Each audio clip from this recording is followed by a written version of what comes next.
अखिल के साथ हैं आप आरसी स्वैपर पर और ये है कहानी पौराणिक भारत की, एक ऐसा पॉडकास्ट जहां मैं आपके लिए रामायण महाभारत पुराणों से अलग अलग किस्से कहानियां लेकर आता हूं।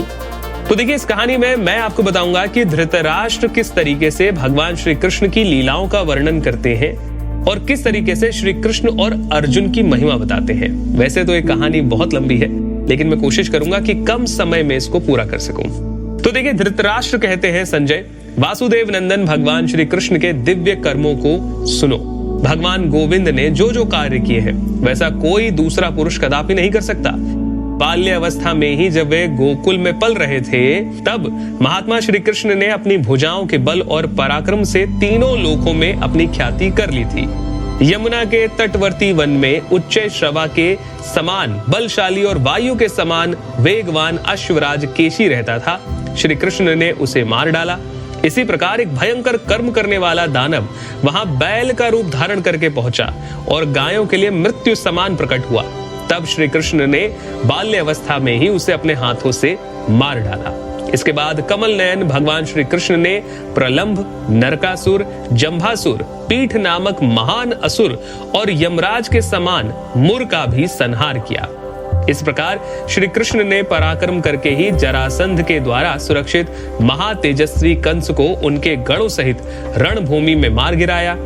श्री कृष्ण ने बलराम जी के साथ जाकर युद्ध में पराक्रम दिखाने वाले बलवान, वेगवान, संपूर्ण अक्षोहिणी सेनाओं के अधिपति भोजराज कंस के मझले भाई शूरसेन देश के राजा सुनामा को समर में सेना सहित मार डाला।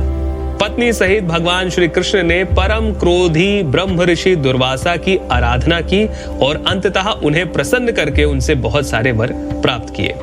भगवान श्री कृष्ण ने स्वयंवर में गांधार राज की पुत्री को प्राप्त करके समस्त राजाओं को जीतकर उसके साथ विवाह किया।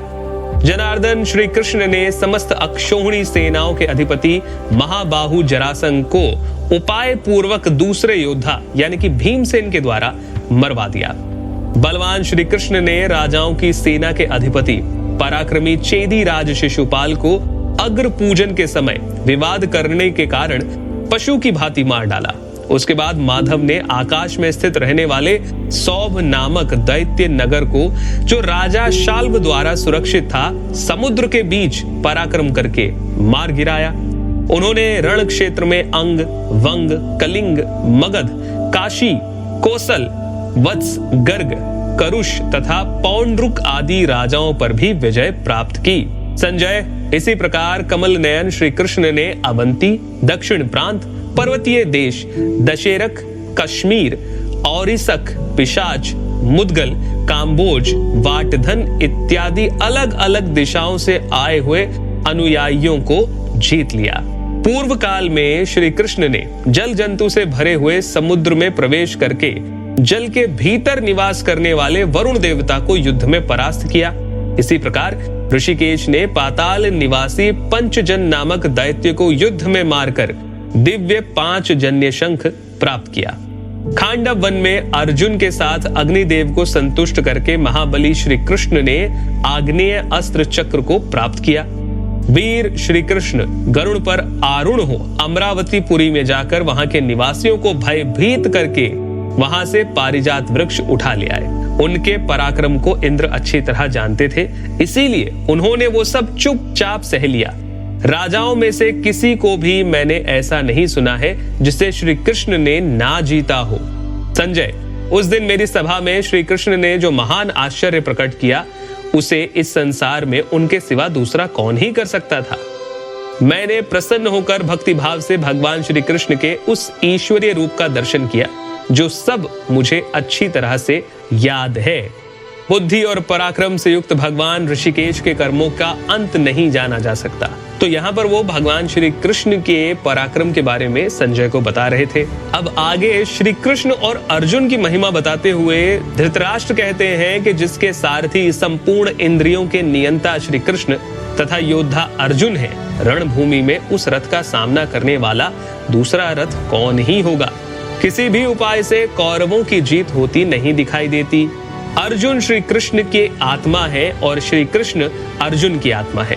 अर्जुन में विजय नित्य विद्यमान है और श्री कृष्ण में कीर्ति का सनातन निवास है। अर्जुन संपूर्ण लोकों में कभी कहीं भी पराजित नहीं हुए। श्री कृष्ण में असंख्य गुण है। दुर्योधन मोहवश भगवान केशव को नहीं जान पाया है। वो देव योग से मोहित हो मौत के फंदे में फंस चुका है।